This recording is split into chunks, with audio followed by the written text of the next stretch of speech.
This conference will now be recorded. Good afternoon, everyone. My name is Maurice McHugh with the Future Capabilities Lead over at GOES-R.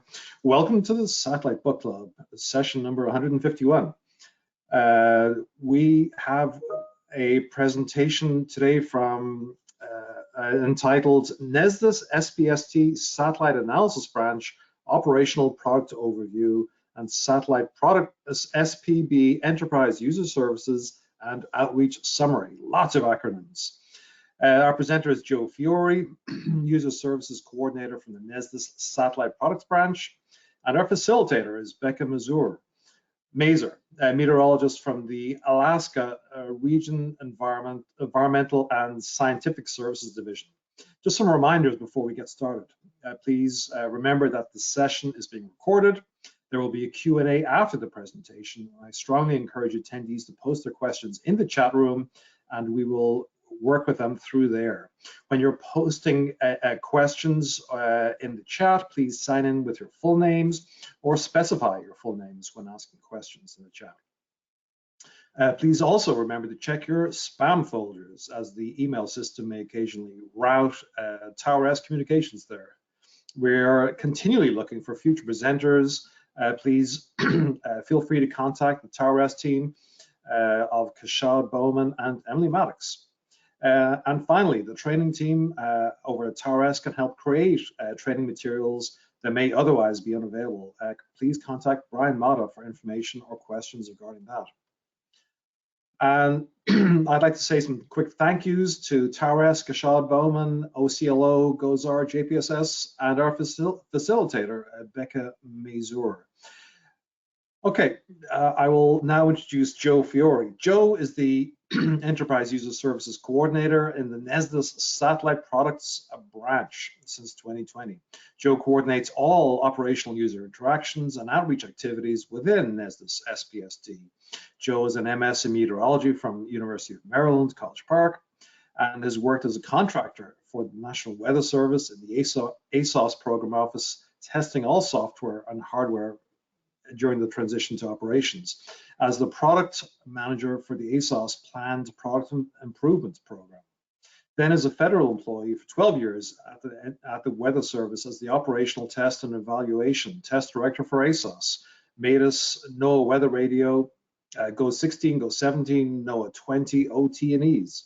Joe joined NESDIS as the GOES-R User Services Coordinator in 2020 and became the Enterprise User Services Coordinator in 2022. Joe, welcome to the Satellite Book Club. Please start whenever you're ready. Okay, thanks, Morris. So, and one thing, I changed the title a little bit to get rid of some of those acronyms, but I will address them as we go on. You know how we in the government like to have acronyms. So, Kashad, you can move on to the next page. Next slide.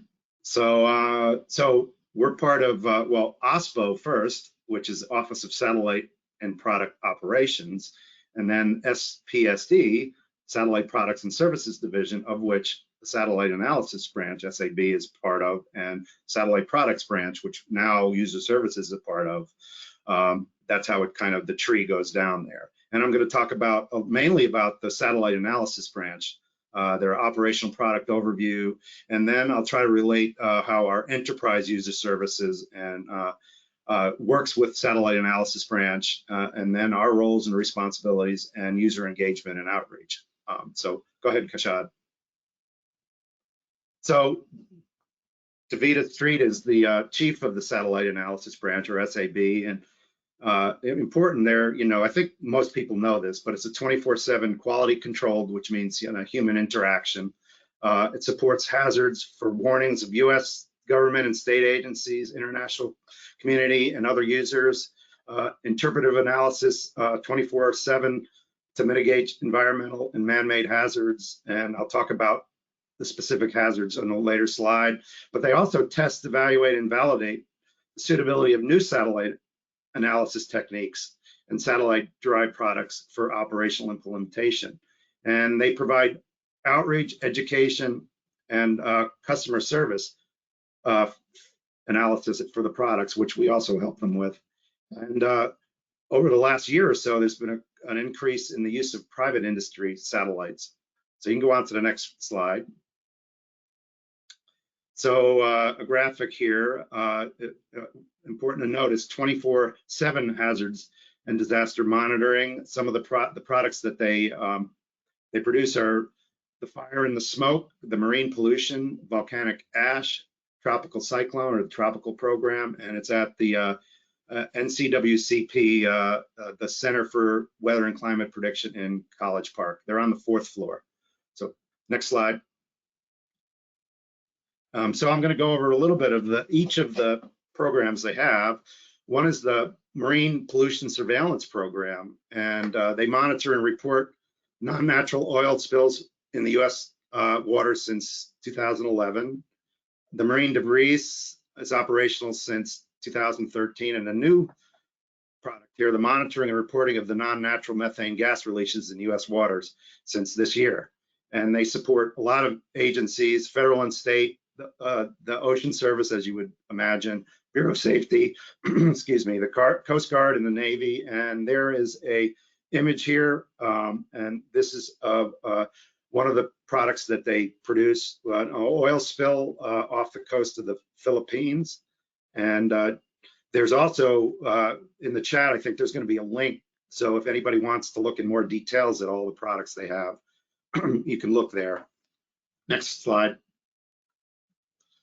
Another example, satellite image of a possible oil spill in U.S. waters off Long Island in June. And this is from the Sentinel satellite. And you can see there's a little arrow there where it's in white, where there's potential oil off the coast of New England there. Next slide. So another program is the volcanic ash program, and we have the couple of volcanic VACs. One is the Washington VAC, another is Alaska. I've concentrated on Washington VAC here, and the areas of responsibility for airborne ash from erupting volcanoes and includes U.S. and Hawaii, but not Alaska, Central America, the Caribbean, North and South America, and the Marianas Islands and part of the Pacific and Atlantic Ocean basics. And they have products, the Volcanic Ash Advisory, a text version or a graphic version, which I have here on the right and the bottom. And that gives an example of a fuego eruption in Guatemala in May of this year. And there's also up on the right, there is a graphical version from a satellite from GO-16 of volcanic ash, and it's shown there in that little red triangle, and it is from the Cocopaxi volcano in Ecuador. So that's one of the products they have, and there's also a link to some of their products there on the bottom. So next slide. So the fire and smoke program is, as you all are aware, it's been very active this year, and user services has been helping out SAB a lot. We get a lot of questions on fire and smoke from the press, from a lot of people, and we ask the experts there at SAB to help us point them to the right maps and what they can use. So they analyze QC maps of active fire points from geo and polar imagery, and they manually delineate smoke. And federal and state agencies, the Weather Service, the EPA, universities, private companies, media has used those products, the CNN, the Washington Post, New York Times. And there is a revamp of that website that's coming soon on the fire and smoke program. It's going to use the ESRS version of the maps, and it's going to probably become available later this year. So next slide. So the tropical program, so it provides a Dvorak technique for the estimates every 6 hours of position and intensity of this hurricane or the tropical storms. So, and a lot of people use the tropical products, including the National Hurricane Center, the Central Pacific Hurricane Center, the Typhoon Warning Center, the Tropical Cyclone Warning Center, and private companies and universities. And once again, there are a link to look further into some of the tropical products. So Kashad, next slide. So another example, I was trying to pick out some products here, is the E-Trap product, which a lot of you were familiar with. It's the rainfall QPF estimate in inches, and this is from Hurricane Adrian on June 28th, 2023, and you can see that there's a lot of heavy rainfall in the center of the storm, probably 10 or 15 inches estimated from the E-Trap product. So next slide. So now I'm trying not to read these words, but I just wanted to talk about how user services, how our roles and responsibilities interact for user engagement, user interactions, and user outreach, including SAB. So you can go on to the next slide. So one of the things I wanted to say about enterprise, that's this new buzzword, is that it's this proactive collaborative effort with NESDIS, within NESDIS and all our partners to give better services. And I think try to break down these silos that sometimes exist between different government agencies or different users. So this is this enterprise approach, and I think it's starting to work pretty well. So we provide operational support to users of NESDIS satellite imagery and products. We get questions, almost daily about the products or how to help.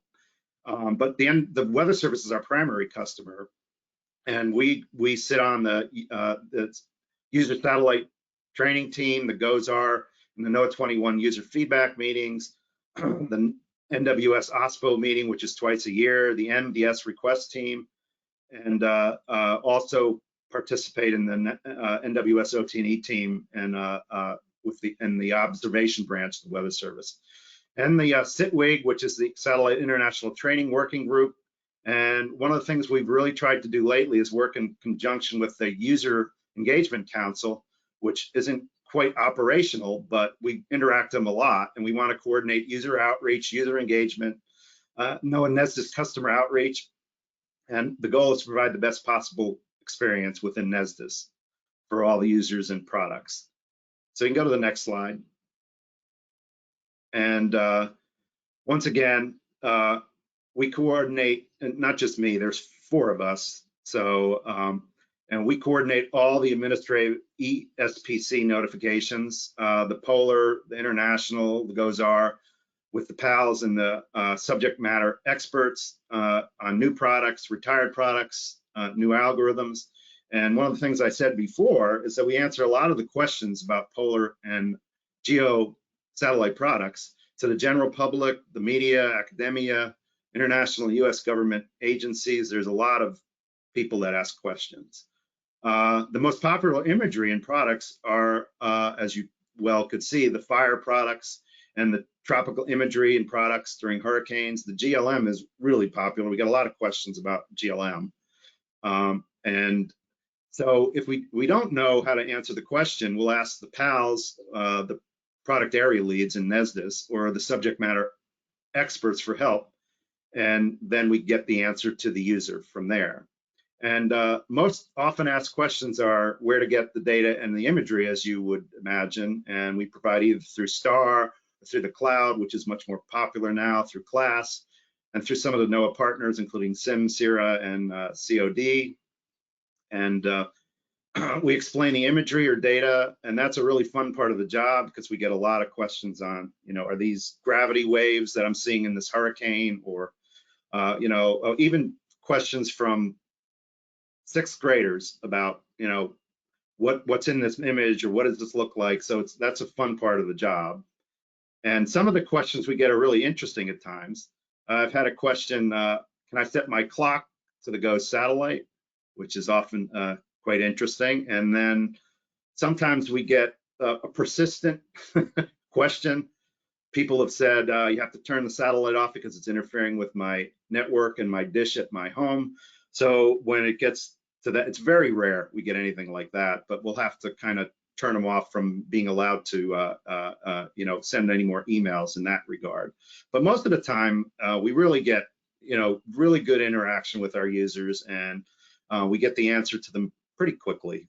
So, and our user services contact is SPSD user services at NOAA.gov. So if any of you have a question about anything that we do, that's the way to contact us. So, okay, Kashad, next slide. I have to have a parting slide of a little loop here of the GOES 18 atmospheric river event in March of 2023, and I really like that slide. And you know, there's a lot more of these, but I just figured I would give you a little eye candy here at the end. So I think I did pretty well on time. I think the next slide is probably good, Kashal. Yeah, questions. So.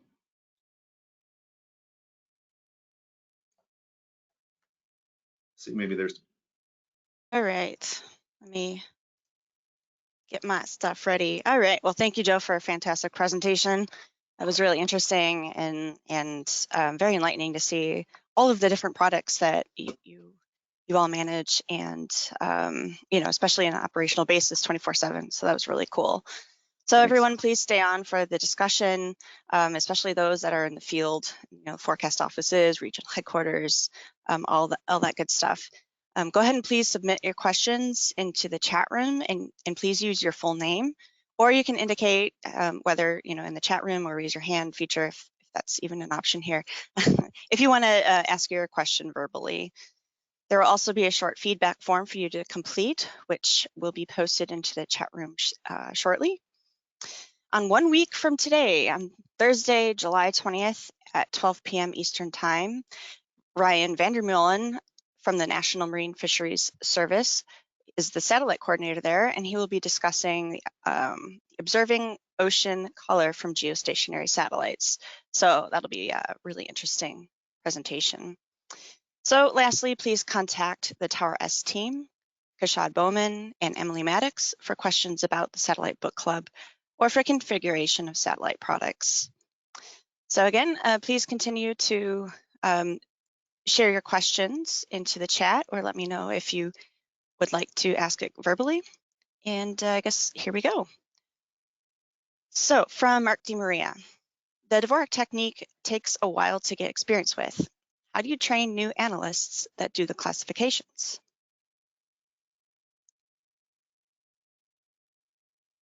Is that a question? Yeah. Yes. Yeah, no, it does take a while. So Mark. So, and so I will say that SAB is going to continue to do that analysis now until, you know, maybe someone else takes it over. But it is, you know, analyst intensive. So, and that's one of the things they do 24/7, you know, when they're on shift work. So when there's a tropical storm, they'll analyze that. Joe, can I elaborate a little bit on the training aspect? Absolutely. Sure. Perfect. So, I was hoping somebody else would speak up. yeah. So I used to work at SAB before I joined user services. So within the last year, I worked at SAB, and one of my roles was to train new analysts on tropical desk as well. It does take a lot of time. There's a set number of hours that you must complete, as well as a certification process. So there's a team lead that will essentially do a 2-day certification with you and make sure that your location's correct and your intensity is correct. And because you can be training at any time of the year, not necessarily during the busy hurricane season, we have tons and tons of case studies. So essentially we save off all the imagery from every quote unquote fix that we do. So every time that we submit a Dvorak, you know, like intensity or location, we save that image and we build case studies. So anybody can go back and do the Sandy case study. So you would submit your Dvorak intensity and location for each synoptic hour through the whole storm. And then we go back and QA it and essentially correct anything that you've done incorrectly. Same with the microwave. So we use microwave to help with our intensity and location. That's all able to be saved off, so we can do it offline.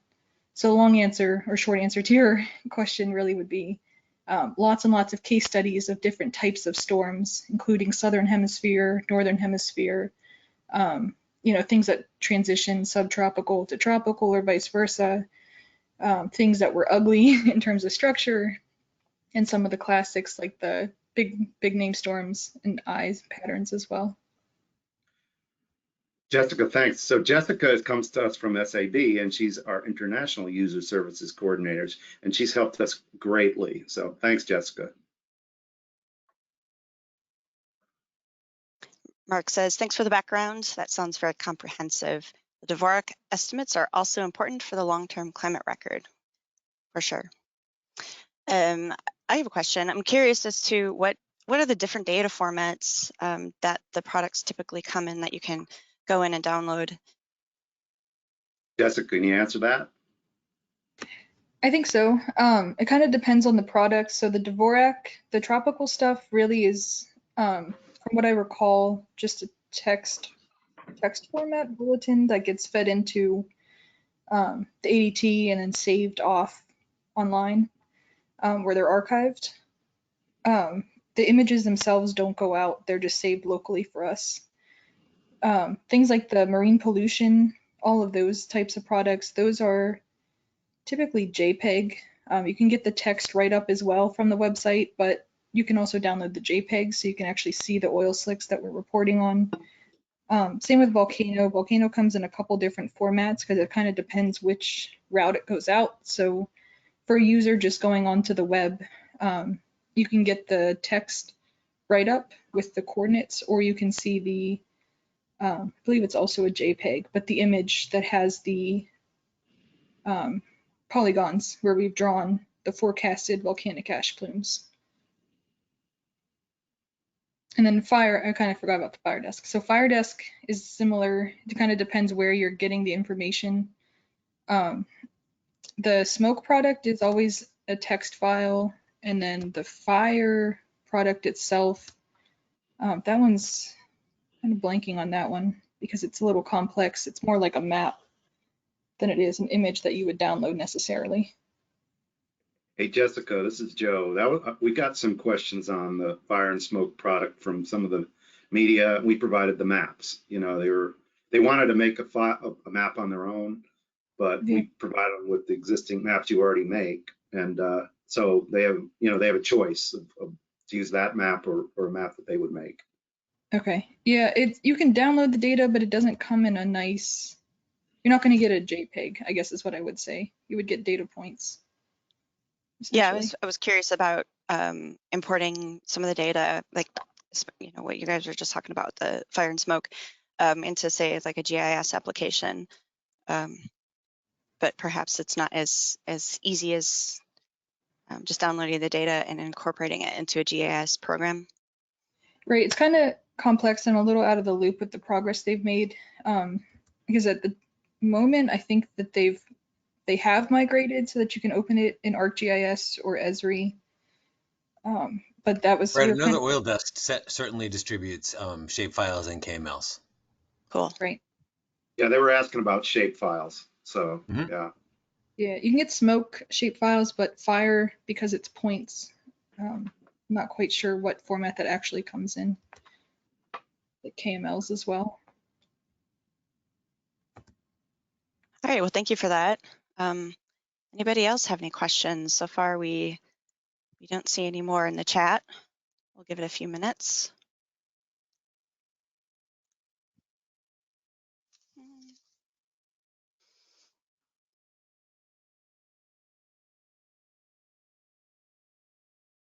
You shared an email address to for users to contact you folks there for questions and whatnot. Are you, like for the NWS folks, are you in, say, NWS Chat 2.0? Do you have any chat rooms otherwise that we can contact you that way? Since you are 24/7, I'm wondering if there's a way to get a quick answer, or is it just email?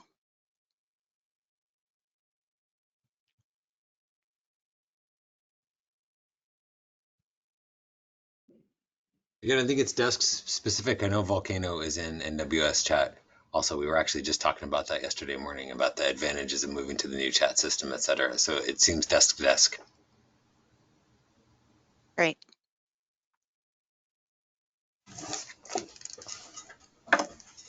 Yeah, that's true. And it depends on the analyst as well. We don't have like there's no specific volcano desk user, so each analyst has their own login. Gotcha. All right. Any more questions? This will be last call.